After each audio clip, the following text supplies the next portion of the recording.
भाजपच्या जनआक्रोश मोर्चामुळे काल मुंबईत मोठी वाहतूक कोंडी झाली होती आणि या त्रासामुळे संतप्त झालेल्या एका महिलेनं तिचा राग अगदी मंत्र्यांदेखत जाहीर केला, ज्याचा सामना मंत्री गिरीश महाजन यांना करावा लागला।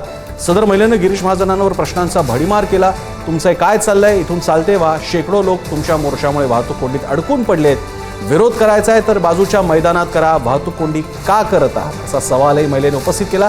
संतापलेल्या महिलेने उपस्थित असणाऱ्या पोलिसांना देखील सवाल केला। इतक्या मोठ्या प्रमाणात वाहतूक कोंडी झाली असताना तुम्ही बघ्याची भूमिका का घेत आहात असा प्रश्न महिलेनं पोलिसांना विचारला। या दरम्यानचे व्हिडिओ सध्या सोशल मीडियावर मोठ्या प्रमाणात व्हायरल होत आहेत। एक प्रकारे शहरातल्या असेल नागरी असंतोषाचा चेहरा बनली आहे ही महिला।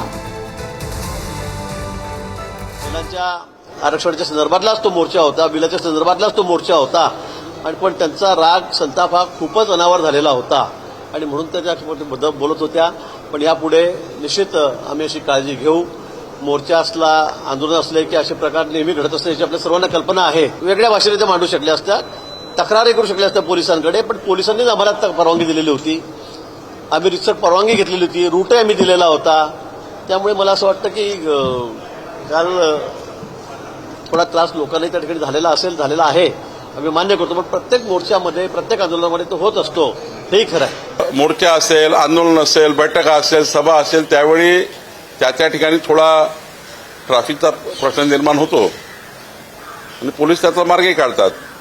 पण मला असं वाटतं की काल मोठ्या प्रमाणावर 25,000च्या वर महिला भगिनी काल मुंबईमध्ये पोहोचल्या असल्यामुळे थोडा ट्रॅफिकचा त्या ठिकाणी प्रश्न तयार झाला, त्यावर काही नागरिकांचा संताप तयार झाला।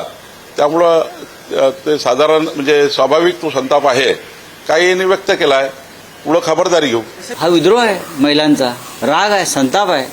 तुम्ही खोटं बोलताय लोकांशी आणि खोटं बोलून मोर्चे काढताय, भाड्याची माणसं आणताय आणि रस्ते जाम करताय।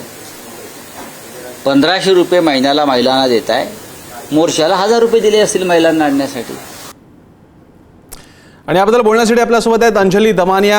अंजलीजी, कधी काळी अशाच प्रकारची एक तरुण स्त्री अंजली दमानिया नावाची एका मोर्चात उतरली होती आणि त्यानंतर त्यांचं करिअर अख्खं सुरू झालं सामाजिक चळवळीतलं। असाच स्पार्क असतो का की जो एक नेहमी ती वस्तुतः हा मोर्चा नसता तर ही महिला ओळखता पण आली नसती, जाऊन तिने आपल्या मुलाला शाळेतून पिक केलं असतं, पण एक या घटनेमुळे आज ती अर्बन आंध्रेसचा चेहरा बनली आहे। अगदी अगदी प्रसन्न। कसं आहे की एक पॉइंट असतो ज्या मुद्द्यावरनं एखादा व्यक्ती घडतो। जशी आज ही स्त्री पूर्ण देशभरात आता फेमस झाली आहे आणि हा जो आहे ना तो जनतेचा आक्रोश हा येईपर्यंत हे नेते वाट बघतात, याचीच चीड येते। आता यांना मला एक तर कळत नाही, आता गिरीश महाजन जे म्हणाले त्यांचं असं म्हणणं की आम्ही पोलिसांची परवानगी मागितली, जी आम्हाला दिली गेली, त्यांनी रूटही सांगितलं होता।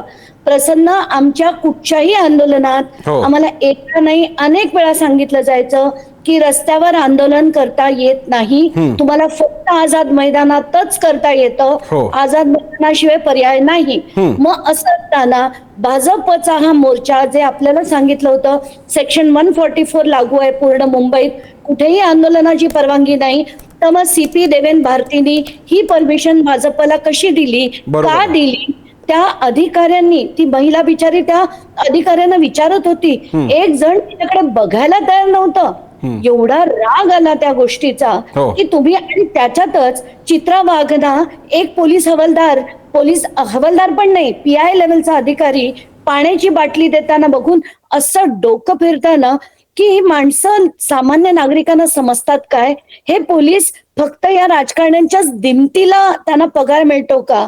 म्हणजे चीड येते सगळं बघून। आणि जसा राग आहे तसा अजून कोणात आहे हे बघून मला खरंच खूप बरं वाटलं। अशा आहे, अपेक्षा आहे अंजलीजी अशी या ज्या महिला आहेत त्यांच्याशी संवाद साधायची संधी मिळेल। या निमित्तानं जो एक नेहमी मूक असलेला अर्बन रुरल भारत इंडियाचा मुद्दा नाहीये, एक नेहमी मूक असलेला सामान्य माणूस, खऱ्या अर्थानं आम आदमी आहे, तो भडकला की काय होतं, एक महिला काय करू शकते ते दाखवून दिलं या बाईंनी। धन्यवाद अंजलीजी। संध्याकाळी धुरळाच्या चर्चेमध्ये सुद्धा तुम्ही सामील असाल अशी अपेक्षा आहे। धन्यवाद।